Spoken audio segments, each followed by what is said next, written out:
Hey kids, what's happening? How are you? Jimi Photon here once again with yet another episode of Stupid Pedal Tricks. This one today, if I can get it where you can see the goddamn thing. Today's attractive little device, gotta love the Sharpie on all these things, don't you? It's my trademark. This is a, take your choice of whoever made it, but a tonebender variant. This one's available from Barry at guitarpcb.com. It's about 15 bucks for the board. Well worth it. A couple things about tonebenders is they're like not really super complex circuits. They're kind of like a fuzz face with like an extra gain stage in front of them, so you get a little bit more fuzz. But they can be a real bitch to get the balance right so that they sound good. I mean, I built a version, actually I've got it right over here, that I think you might remember from one of my earlier videos. This was my version of a toneblaster called the tonebender. Matter of fact, just for shits and giggles, I'm going to unplug this one here, plug mine in so that you can electrocution. Don't do this at home, folks. I'm a highly trained, paid professional. This is my version. This is the toneblaster. Stratocaster thing, you know. Blah, blah, blah. Nice pink one with tortoiseshell. Oh, I love this guitar. It's beautiful. It's got a little active wah-wah circuit at the bottom tone control. It's sick. I'm not going to use that today. But this is my tonebender with everything halfway up. Halfway, it's loud.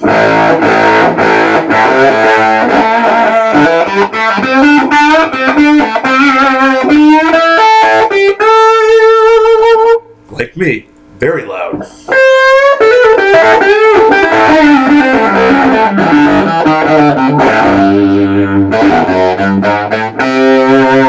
That's with everything half up. So what we're going to do is we're going to turn the volume down to unity. Right? Unity.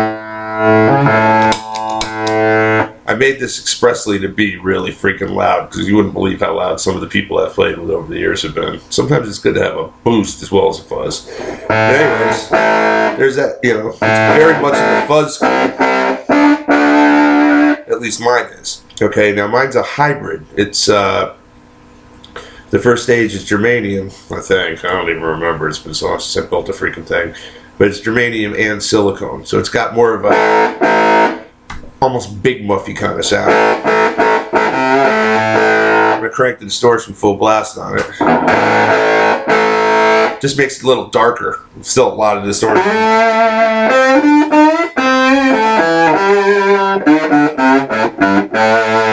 I'll turn the tone up. That makes it louder too on mine.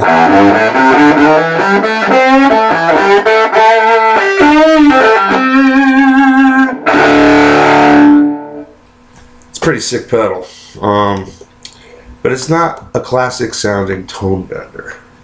Mine's kind of like it's a tonebender circuit, but I made a couple of little tweakies along the way, completely by accident because I'm a hack and don't know what the hell I'm doing. And it seems almost like there's a severe amount of clean boost that happens along with the fuzz. Could be something I screwed up, or it could just be a biasing problem. It could just be one of those things where it's like a magical combination, there's no such thing as magic, of electrical components. Actually there is, but you know, you get a bunch of components and sometimes they just happen to be the right components together where they sound really good. And that seems to have been what happened with this particular pedal. I'm going to turn it off now. And now we're going to get into the actual stupid pedal trick. I mean, you just heard like what my take on the tonebender was.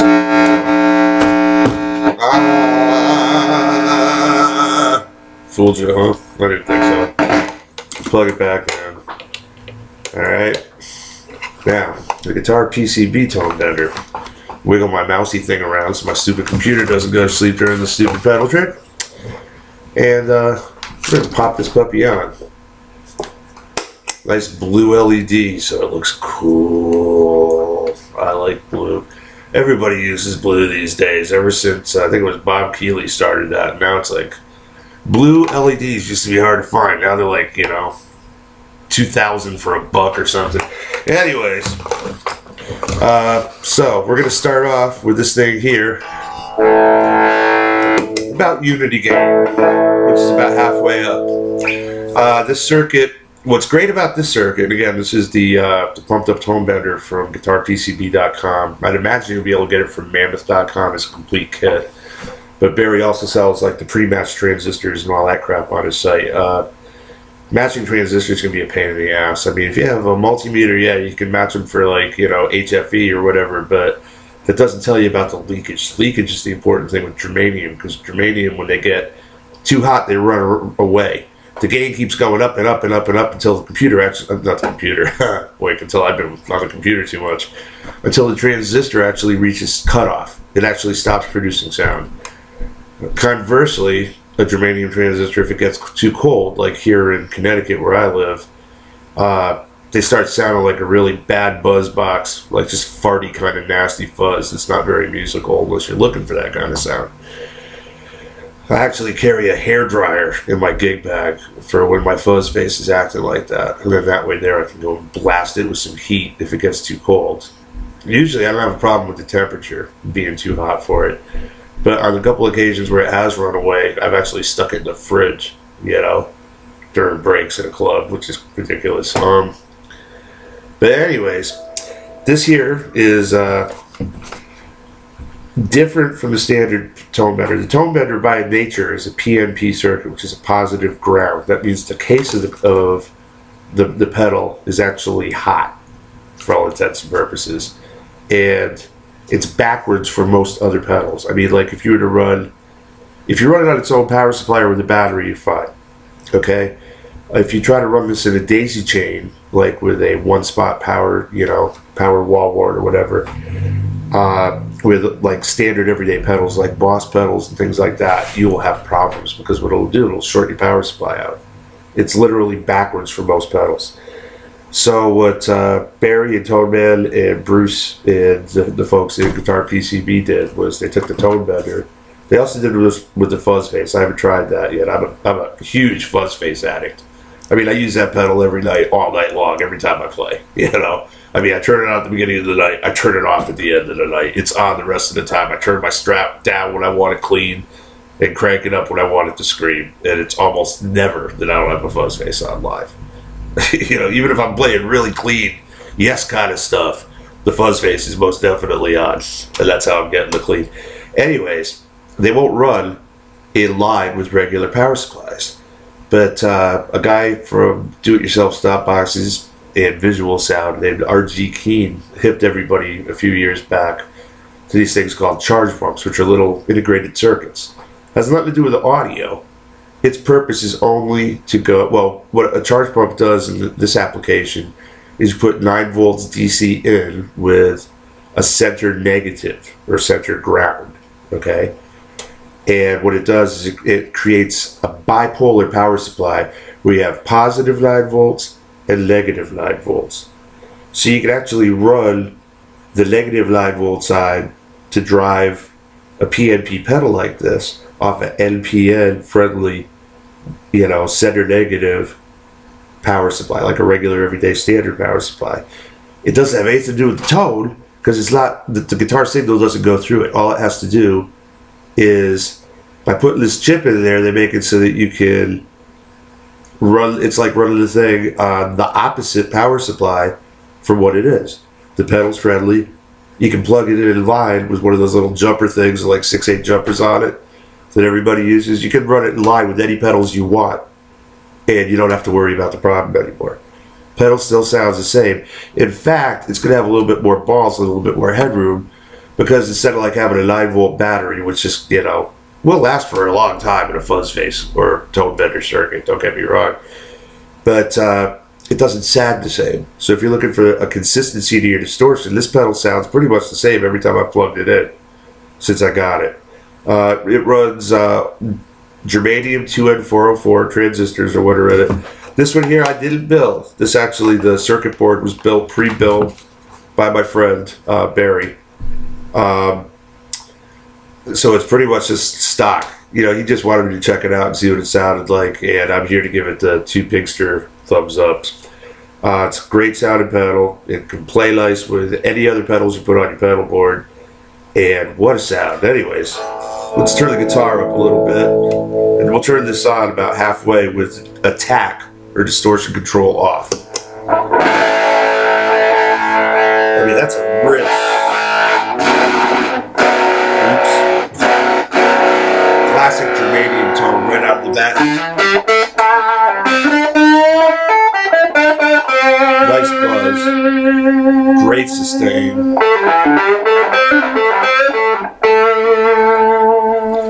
If you kick in the,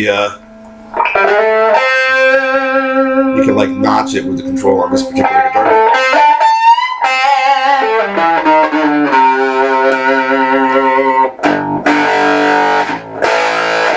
Now that's like with the distortion off, okay? It's just the natural sound of the pedal. We're going to turn the distortion up a little bit.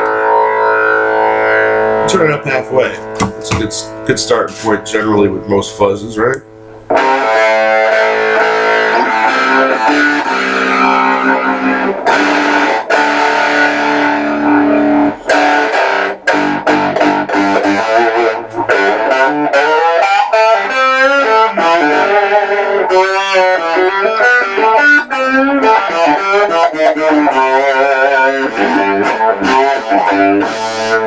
Turn the guitar down. It cleans up a little bit, but not a lot. Gives you like a nice, almost mid-scooped kind of crunchy rhythm tone. You're gonna scream with your guitar. Let's crank it up the distortion all the way. Hear that second harmonic kick in?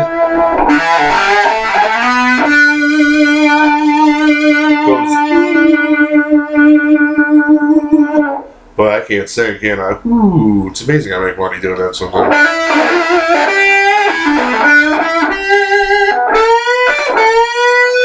Let's turn the tone off.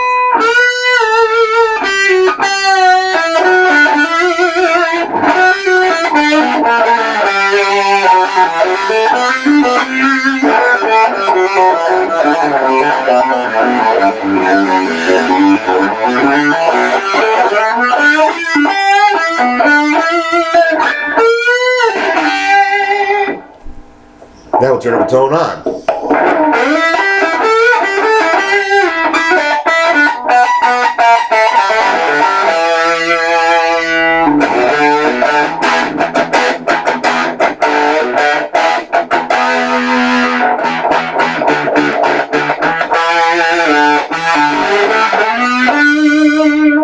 But wait, like the man said, there's more. It's about unity game. So I have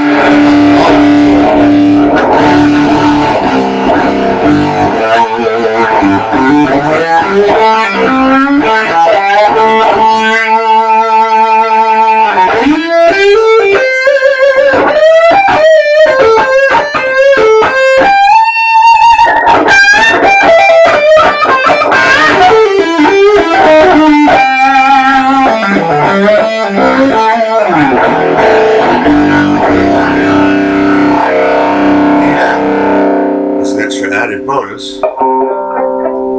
you get a almost clean sound when it's turned way down. I'm plugged into my usual piece of shit practice amp that I usually use for these things. It's a old T-Power, maybe like 10 watts, 5 watts, something like that. MOSFET combo. Mid-range is full blast, because I always play with the mid-range full blast. It's just the way I roll. Bass just below halfway, treble just above halfway, and volume on about 3. Again, straight guitar, pumped up tonebender full blast. Who's your fucking daddy? You know what I'm saying? This is a nice sounding pedal. The more I play with it, the more I like it. It sounds really, really. I'm going to turn it down a little so I can noodle while I'm talking to you. Sounds real nice with a bit of echo and some reverb. You know, unfortunately, this amp doesn't have any of that kind of crap. I mean, listen, that's the stage. It just sings. That's just like the treble pickup on, well, it's a humbucker on this particular Strat. See, one of them rail kind of things. Wiggle the mouse and think I'll go to sleep. We're putting on the neck pickup. Nice cream. Give it some balls. Cut the treble off on the guitar. It's got that ooh. You see guitar players make that funny face, it's because they're trying to make the guitar go.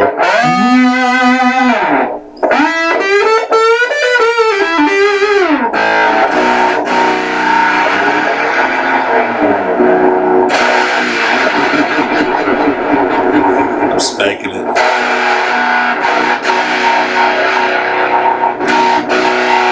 Still in tune. That's a stock Fender whammy.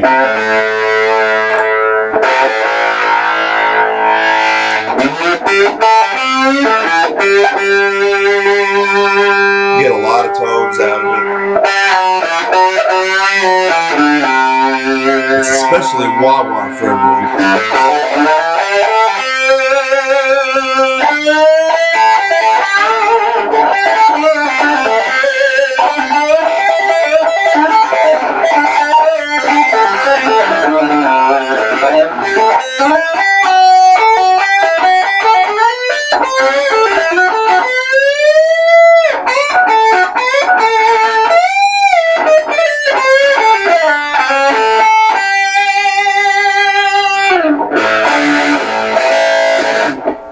So anyways, single coils, gotta love them. So anyways, that's it, okay? GuitarPCB.com, about $15 for a circuit board. Probably another, it goes that way, it's backwards from how it looks. About the same amount for parts probably. Throw it in a box and you can have yourself one hellaciously great sounding classic fuzz for under $40. Build it yourself. The boards are really nice, high quality. You get parts from like Tata Electronics, cheap. I mean, you could probably, you know, whatever it is that you need, other than the transistors. I'd recommend you go with the 2N404 germaniums, like are in this thing. Another good substitution would be the MP16B, which you can get from eBay, ridiculously cheap. It's a 2N404 Russian military grade. But here's the thing, you know, I mean, you can get like a bag of probably 50 of them for $20, but the gains are and the leakage are freaking all over the place. I mean, like all over the place. So you might have to go through a few to find the right ranges. I mean, generally, these pedals sound best when you have it stepped up in a specific kind of ratio. I like them about 80, 100, 120, maybe 160 HFE for like the 3 transistors. Although in some cases it sounds better with the lower, or it might sound better with higher. One of the nice things about this is it has a provision for a trim pot. So you can dial in the bias on the transistors until you find the sweet spot. Like many fuzzes, it's around 4.5 to 4.8 volts. But it's a great sounding pedal. I really dig it. I think you probably will too. Alright, so anyways, we got stupid pedal, the pumped up tone blender. I mean, can't talk. Pumped up tone bender from GuitarPCB.com. Stupid guitar, pink Stratocaster thing going. Bizarrely heavily modded, of course. And I'm your host, Big Jimi Photon. As always, work for peace. Have a good one. Later. Where's the damn button?